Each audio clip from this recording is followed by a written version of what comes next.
Salaman.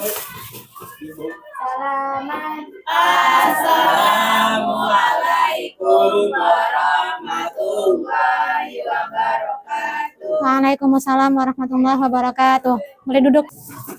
Kira, ayo pimpin doa untuk memulai pelajaran di pagi hari ini. Teman-teman, sebelum kita belajar, mari kita berdoa mulai.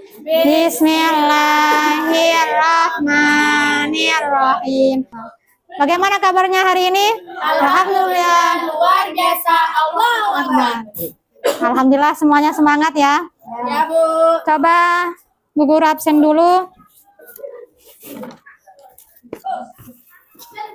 Hari ini semuanya hadir? Hadir. Coba dilihat dulu di bangkunya itu, di bawah kursi ada sampah apa enggak? Kalau ada diambil dulu, dibuang. Sudah bersih semua, enggak ada? Bagus, berarti kalian selalu menjaga kebersihan. Kalian sudah pernah mendengar kata hak dan kewajiban? Sudah. Ada yang tahu enggak apa itu hak? Hak adalah Sesuatu yang kita miliki. sesuatu yang kita dapatkan. Kalau kewajiban?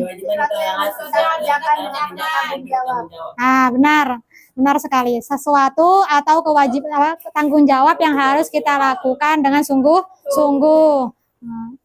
Dengan sesuai dengan materi kita pagi hari ini itu apa? Kasus pelanggaran hak dan pengingkaran kewajiban. Tujuan pembelajarannya apa? Menganalisis dampak kasus pelanggaran hak dan pengingkaran kewajiban yang melanggar Undang-Undang Dasar Negara Republik Indonesia tahun 1945. Tadi kan kita sudah bahas tentang hak dan kewajiban. Hak itu sesuatu yang harus kita dapatkan. Kewajiban itu sesuatu yang harus kita lakukan dengan penuh tanggung jawab. Berarti ada keterkaitan nggak antara hak sama kewajiban? Ada. Apa keterkaitannya? Kalau mau mendapatkan hak, kita harus melakukan kewajiban. Kalian bisa buka bukunya, di situ cari materi kasus pelanggaran hak dan pelanggaran kewajiban. Sudah ketemu? Nah. Sudah. Ini halaman depan. Ya. Contohnya apa? Contohnya keterkaitan hak sama kewajiban. Misalnya, seorang karyawan itu harus melakukan pekerjaannya dengan penuh tanggung jawab. Setelah itu, dia bisa mendapatkan haknya. Apa haknya? Berupa uang atau upah. Ayo coba Mbak Ira kasih contoh hak dan kewajiban. Kewajiban seorang siswi mengerjakan tugas dari guru. Haknya mendapatkan nilai. Ya, jawaban yang sangat bagus. Tepuk tangan untuk temannya. Warga Indonesia itu memiliki hak yang sudah dijamin. Untuk mendapatkan hak tersebut, dengan cara apa? Melakukan kewajiban. Semua warga di Indonesia ini memiliki kedudukan yang sama di mata hukum. Sebagaimana yang disebutkan dalam pasal 27 ayat 1 Undang-Undang Dasar 1945. Kira-kira kan sudah dijamin hak warga Indonesia sudah dijamin. Tapi kenapa kok bisa ada kasus pelanggaran? Ada beberapa faktor yang menyebabkan terjadinya pelanggaran hak dan pengingkaran kewajiban. Apa saja? Yang pertama itu coba lihat di bukunya. Semuanya lihat di bukunya. Yang pertama itu adalah sifat egois. Ada yang tahu arti egois apa? Ingin menang sendiri. Bagus. Mementingkan diri sendiri. Mementingkan diri sendiri atau anggota terdekatnya saja. Nggak peduli orang lain. Itu sifat egois. Contohnya apa? Contoh nih, ada tugas kerja kelompok. 4 orang yang kerja, tapi begitu ke sekolah teman-temannya belum datang, 1 orang ini ngaku, Bu, saya loh yang ngerjakan semuanya.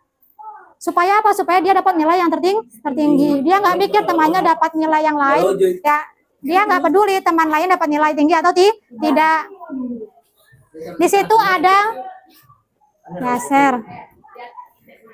Di situ ada pelanggaran hak. Pelanggaran haknya apa? Dia menghilangkan hak temannya untuk mendapatkan nilai yang tinggi. Pengingkaran kewajibannya apa? Dia tidak jujur, tidak bertanggung jawab atas Tugas.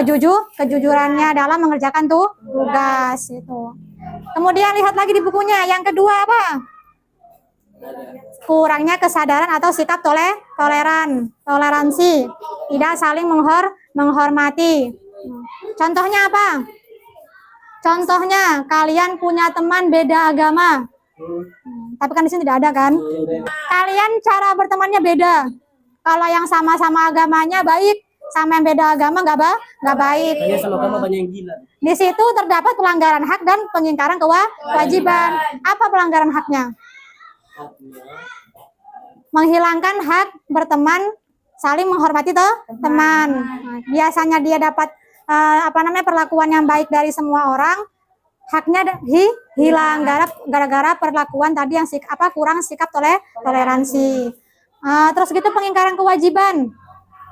Apa pengingkaran kewajibannya? Dia mengingkari kewajiban untuk menghormati perbedaan agama, perbedaan budaya, perbedaan suku. Kemudian yang berikutnya faktor yang menyebabkan seseorang itu menghilangkan hak dan mengingkari kewajiban. Apa yang berikutnya? Nomor 3. Merasa eksklusif. Apa eksklusif itu? Pernah nggak lihat di sosmed tayangan eksklusif? Apa eksklusif? Eksklusif itu merasa spesial. Contohnya apa merasa spesial? Pamannya dia anak kepala desa. Dia tuh ngerasa spesial. Saya ini anak kepala desa, kalian semua harus nurut sama saya. Terserah dia mau berbuat apa, mau datang ke sekolah terlambat, nggak peduli. Kan saya anaknya kepala desa. Kalau umpamanya guru-guru mau bertindak sama saya bisa laporkan orang tua saya gitu. Saya anaknya sendiri. Kenapa? Karena dia merasa spesial lebih dari yang lainnya. Itu menyebabkan hilangnya hak seseorang dan pengingkaran kewajiban. Yang keempat apa? Penyalahgunaan teknologi. Ada yang tahu arti teknologi? Teknologi. Pernah sering dengar kan teknologi itu apa? Tapi tahu nggak artinya apa? Bisa mendatangkan kemanfaatan dan kerugian. Bisa, boleh. Teknologi itu penerapan ilmu dengan tujuan menciptakan sesuatu yang praktis. Itu namanya teknologi. Dari ilmu yang dipelajari diterapkan sampai ada muncul HP. Dari ilmu diterapkan sampai muncul motor, mobil. Itu namanya teknologi. Penerapan suatu ilmu untuk mencapai sesuatu yang praktis. Kemajuan teknologi ini bisa membawa manfaat dan juga bisa membawa kerugian. Contohnya apa? Membawa manfaat. Mendapatkan informasi lebih mudah, memberi kabar lebih cepat. Kerugiannya apa? Balap-balap dia dari motor. Ya kalau motor umpamanya motor sekarang makin enak, dia naiknya seenaknya, semakin ngebut. Dengan kemajuan teknologi ini, kita ulangan menggunakan berbasis Android. Di situ kalau seseorang tidak menjaga kewajibannya, menjaga tanggung jawabnya, dia bisa bekerja sama lewat aplikasi chatting, minta jawabannya apa. Itu dampak buruk dari penyalahgunaan teknologi. Dia tidak menjaga kejujuran dalam ujian. Itu faktor-faktor yang menyebabkan seseorang melakukan pelanggaran hak dan pengingkaran kewajiban. Ada yang mau ditanyakan? Ada. Silakan berdiri. Hak dan kewajiban mana yang itu? Ada yang tahu? Kewajiban. Jawabannya bagus, benar sekali. Hak dan kewajiban itu lebih dahulu kewajiban. Kenapa begitu? Karena seseorang yang ingin mendapatkan haknya harus melakukan kewajiban dahulu. Bisa dimengerti? Bisa. Kalau begitu, sekarang kita masuk ke diskusi. Ayo. Ini sudah dibagi kelompok ya, dibagi di 2 kelompok. Di sini ada lembar kerja. Kalian lihat. Di sini ada kasus, kalian analisis. Kalian pelajari apa pelanggaran hak yang dia lakukan. pengingkaran kewajiban apa yang dilakukan, kemudian kasih solusi. Bisa? Kalau ada kesulitan bisa ditanyakan. Sudah selesai? Sudah. Sudah, Bu. Belum saja. Buat apa itu? Siapkan satu orang sebagai pemateri kepada kelompok lain yang datang ke kelompoknya kalian. Sudah selesai? Bisa tempel di depan. Mulai video. Ini kasusnya Pak Agus membuang sampah sembarangan di jalan, menyebabkan lingkungan menjadi kotor dan tidak sehat. Hak yang dilanggar Pak Agus adalah Pak Agus melanggar hak orang lain untuk hidup di lingkungan yang sehat, yang bersih dan sehat dan nyaman. Terus kewajiban yang diingkari Pak Agus adalah Pak Agus tidak menjalankan kewajibannya dalam menjaga kebersihan lingkungan. Solusi dari hak yang dilanggar Pak Agus adalah menyediakan tempat sampah yang memadai, meningkatkan kesadaran melalui kampanye kebersihan dan memperlakukan sanksi bagi pelanggar.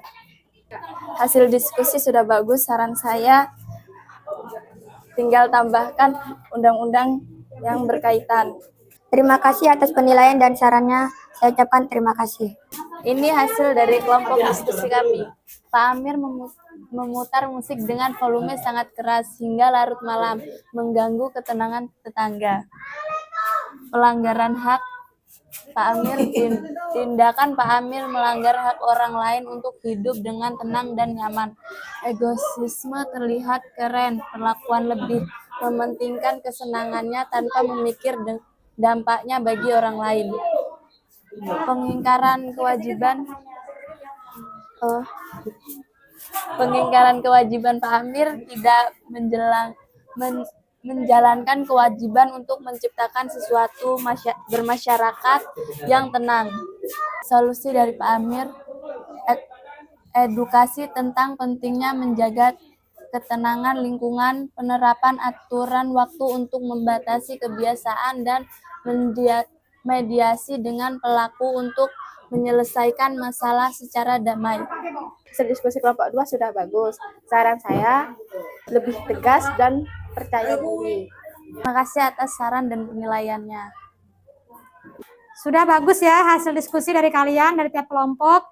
Sudah berani mempresentasikan apa tadi yang didiskusikan. Tadi sudah dapat saran dan penilaian dari kelompok masing-masing. Kedepannya supaya lebih baik lagi.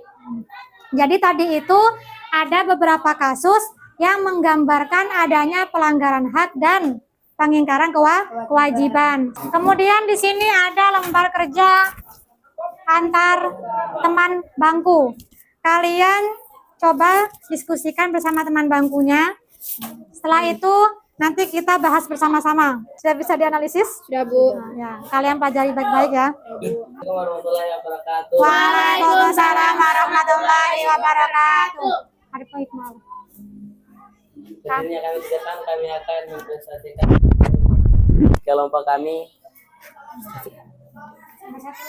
Nomor 1, apa peran pemerintahan dalam menegakkan hak dan kewajiban warga negara?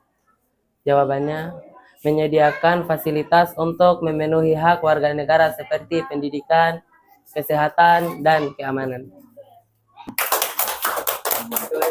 Jadi presentasi dari teman sudah bagus ya. Di sana ditanyakan apa saja?